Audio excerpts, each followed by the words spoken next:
Welcome back, guys. So let's talk for a minute. We are fast drawing close to the election, right?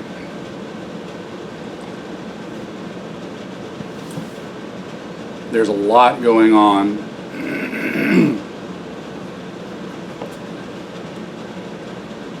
A lot.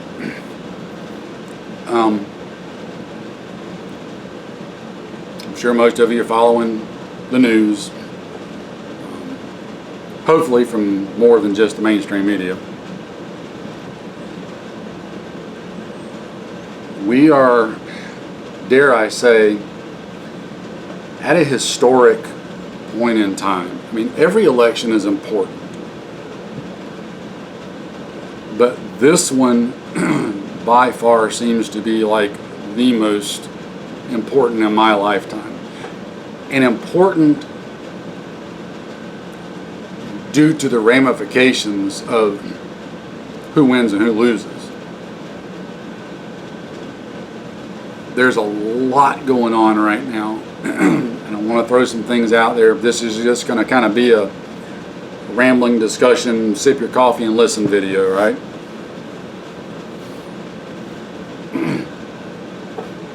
Let me just take this opportunity to say one thing. Someone commented on one of my older videos, if you wouldn't talk so much, your videos wouldn't be so long.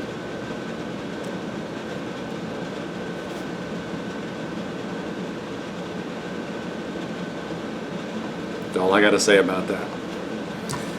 So, for the adults in the room,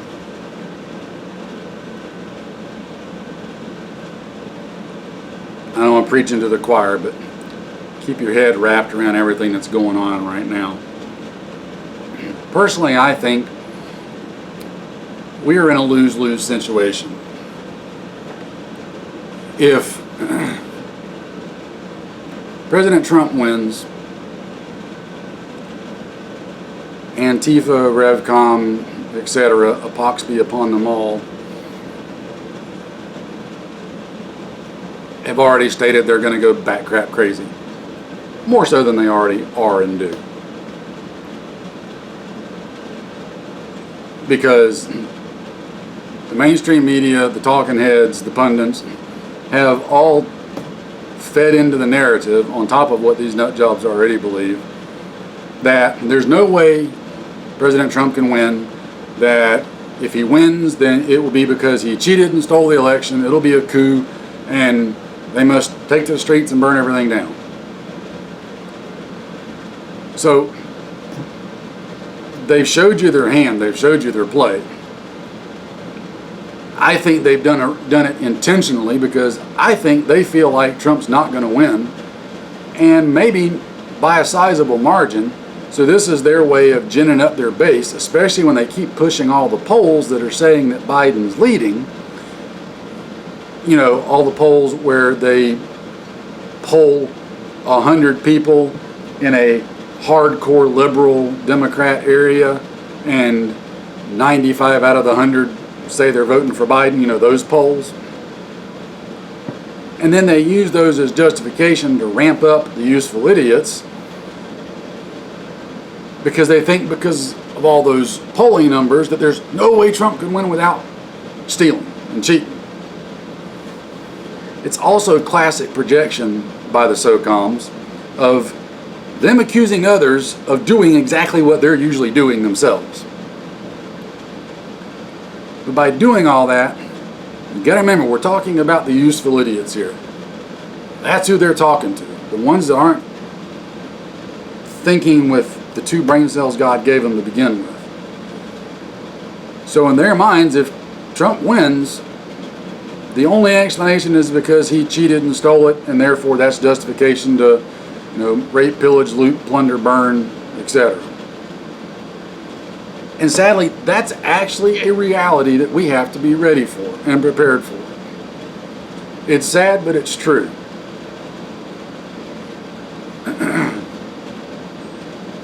The flip side of that, unfortunately, is also true. If Biden does win, and pray to God in heaven he doesn't, because that could legitimately be the end of life as we know it currently. Just like I told you guys earlier this year, when the COVID stuff got ramped up, I told you the world as we know it was gone. It was the end of the world as we knew it, right? Well, life as we know it very well likely may be gone if Biden wins. A lot of things are going to change, and not for the better.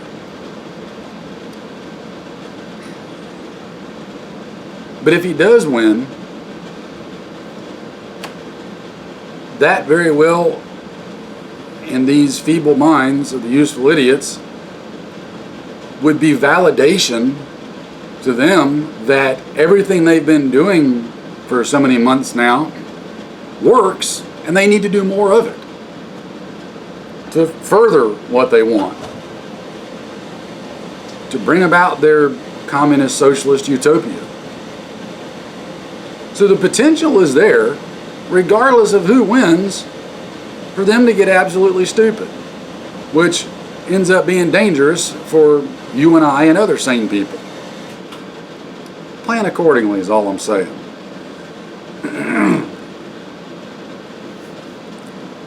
Let me plant a seed in your head and a little bug just for you to ponder over. I'm not saying that this is going to happen. I'm not saying that there's any level of likelihood or dislikelihood.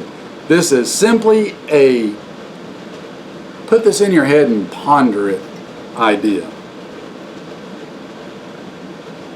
Every state in the union, in order to cast a ballot and vote, takes electricity, right? For example, here, you fill out a paper ballot and then you got to put it in the machine scans it and reads it and records your vote. I know other states are similar, some are fully electronic, etc. Bottom line is, you got to have electricity. Most people, the vast majority of people, vote on election day between like 4 o'clock and 7 o'clock, after most of them are getting off work. So think about this potential. Now, I fully admit this could happen. I'm not going to apply any kind of likelihood to it happening though. Possible, we're not going to talk about the probable, because the probable is a whole other discussion. We do know for a fact that other countries and entities not friendly to us have tinkered with and can tinker with power grid. There's not a whole lot we can do about it. So what if, keywords, what if, come election day, right about, say, 4:30, 5 o'clock, suddenly in half the country, quarter of the country, maybe big key states, power goes out. People can't vote. Uh-oh. Now think about how much the media and others have done just what I got finished saying about how they've ramped up the useful idiot base, that Trump's trying to stay in power and be a dictator, he won't leave, he's trying to cheat and steal the election, yada, yada, yada, yada.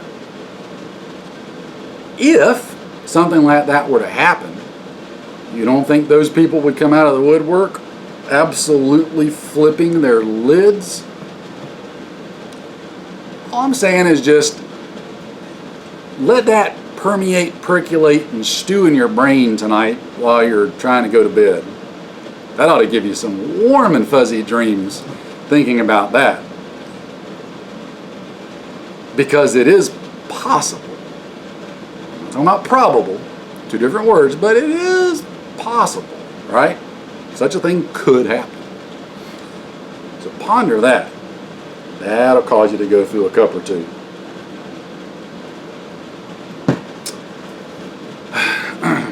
I hope by now if you're a watcher of my channel, that you have taken measures to prepare to whatever level you can.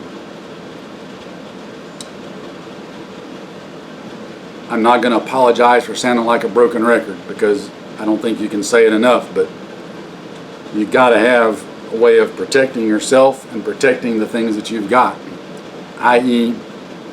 guns, mags, ammo. But you also got to have training. You also got to have food, water, clothing, medicine, medical supplies, training on all that stuff. You got to have a way of securing it physically. This whole armed prepared citizen thing has got a lot to it. Those of you that have been doing it for years and some even a lifetime, like I have, really grasp and understand that, especially looking back. I know some of you are just getting into it. You know, I wish I had better news to tell you, but the best thing I can say is do the best with what you've got. Prepare as best you can within your means for what could possibly come, okay? That's all that any of us can ever do. Try not to focus on, okay, yeah, coulda, woulda, shoulda. You can't go back and change it. We ain't got time machines. Deal with what you've got in front of you, starting today, and then work on it tomorrow. And then tomorrow, it'll be today, and you work on it the next day, and then the next day, and the next day, as you can. But always keep improving your position in all those different aspects, even by just a little bit. Go over your stuff, then a week later, go over it again.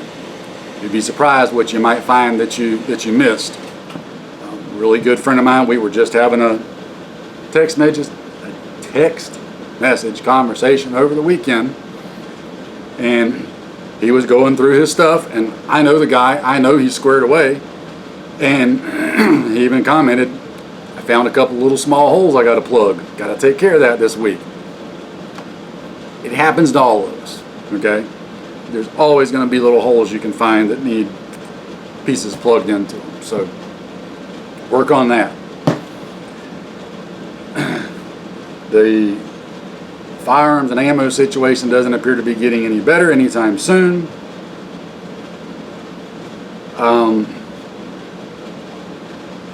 I would hope that,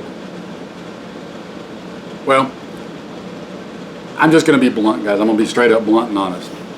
I don't see the firearms and ammo situation getting better anytime soon at all.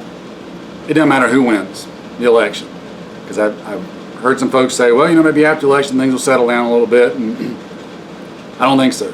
Here's why. If Trump wins, as we just talked about, I'm convinced 99.999% that the useful idiots are going to go bonkers, which is going to freak people out, and they're going to keep buying more guns and ammo and keep things going like they are.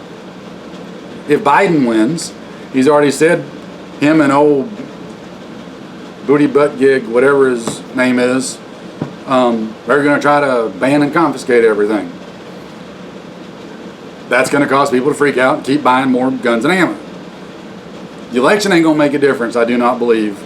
It's going to keep staying the way it is. For the short bus folks in the room, I'm going to repeat this again. Stop going around spouting this idiotic price gouging bullcrap that you're accusing retailers and dealers and manufacturers of. We live in a free market economy. Yes, it's got restrictions and hampers that it shouldn't have, but it's still a free market economy. There is no such thing as price gouging in a free market economy. Doesn't exist. 10th grade economics. I know a lot of you watching now might not have ever had that, but back in my day, in 10th grade economics, we learned about supply and demand. Supply and demand is the only thing that sets prices in a free market economy. That's it. Nothing else. There's no such thing as price gouging. It's a made-up boogeyman term meant to scare you and let you try to attack people because something's priced at a point that you don't like. That's it. Just because you don't like the price point of something doesn't mean anybody is doing anything evil, underhanded, sneaky, or unsavory. Okay?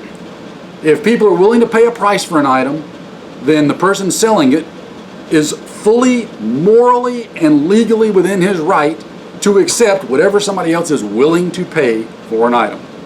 Just because you're not willing to or don't want to means jack and squat. I don't like prices where they're at. I hate the idea of paying $1 a round for 9mm ammo.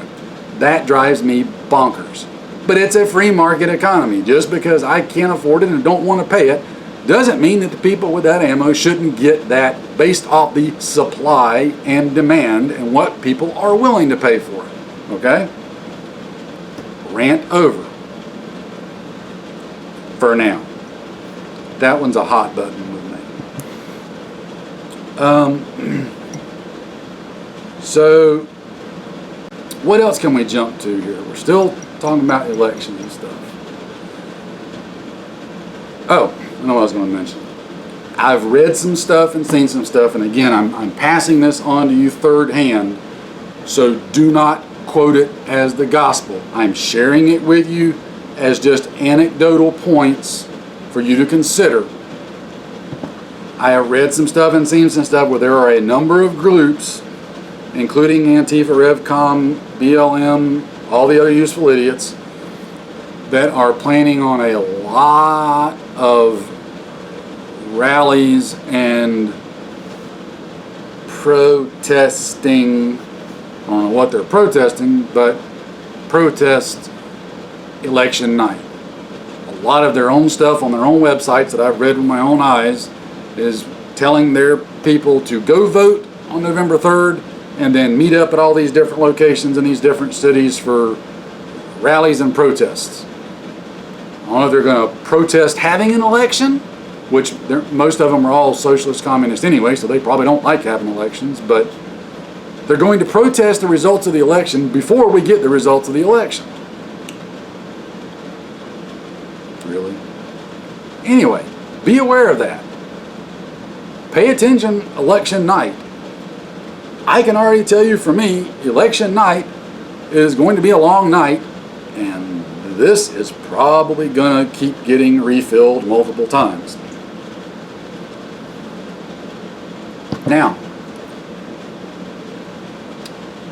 I will be absolutely flabbergasted and dumbfounded if come dinner time on November 4th,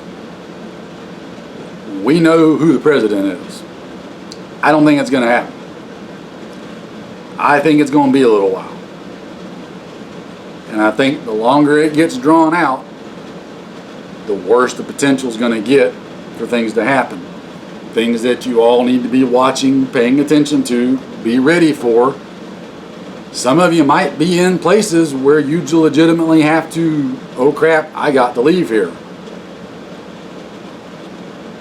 I mean, see, I can't even believe that I've got to talk about this.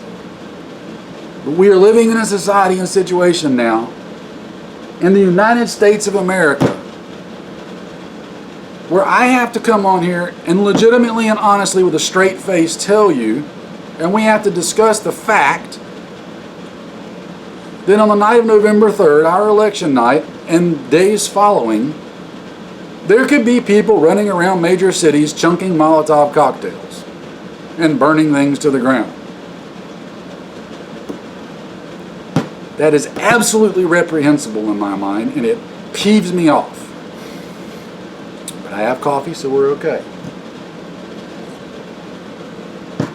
Take it back down. We're good. I'll go find a box of M193 later and be okay. But yeah, you get what I'm saying. So, any of you that are in potential areas like that, y'all are going to have to pay close attention to what's going on. You're really going to have to watch things close. I know we're coming up on 20 minutes now, so I think I kind of got most out what I wanted to say. I'll probably think of some more stuff probably about midnight tonight when I'm trying to go to sleep and the brain won't shut down. But if I do, I'll try to sneak in another video later this week. Now, depending on events this week as things unfold, I may have to give y'all some videos while I'm working, which won't be here. It'll be from behind the sewing machine, because I'm desperately trying to get you guys your orders, those of you that placed orders with me, out. That's a whole nother nightmare. But stuff is shipping. I'm getting stuff made. In fact, I got 2 boxes I'm looking at right now of materials and supplies that I've been waiting on. It's not the big one that I've been waiting on, but it's something. I can keep orders going out. So anyway, enough on that. Cup's getting shallow. Real shallow. You guys stay safe. Start turning it up. Start paying attention. Starting today, I would start following news as best you can. Start talking with your family and friends. Start putting contingency plans together. Contingency plans don't mean you have to do them. I know I said I'm going to stop. Let me get this out and then we'll wrap up. It seems like in the preparedness community and those that like to make fun of those of us who are prepared, that there's this thing that by coming up with contingency plans, that means that's something that somehow you have to do it once you've talked about it and discussed it, which is asinine to me, and I don't understand that train of thought. But coming up with contingency plans means we've come up with a plan in case we need it. If we don't need it, hallelujah. Life goes on, we don't miss a beat. If we do need it, it's there. It's a win-win, right? Not having contingency plans, not having discussed things with your folks, and you don't need them, you're okay. But if you do need them, it's too late. You're screwed. You're boned. Why not have them? Come up with some contingency plan, guys. Talk with your family. Talk with your friends. Figure out some worst case scenarios and what would you do? How would you handle them? Even short term. Anything is better than nothing. Get a plan of some kind, okay? Get a plan and then go with it. Action will always beat inaction, right? Take care, guys. Stay safe. I'll talk to you again before the election for sure. And I'll see you then.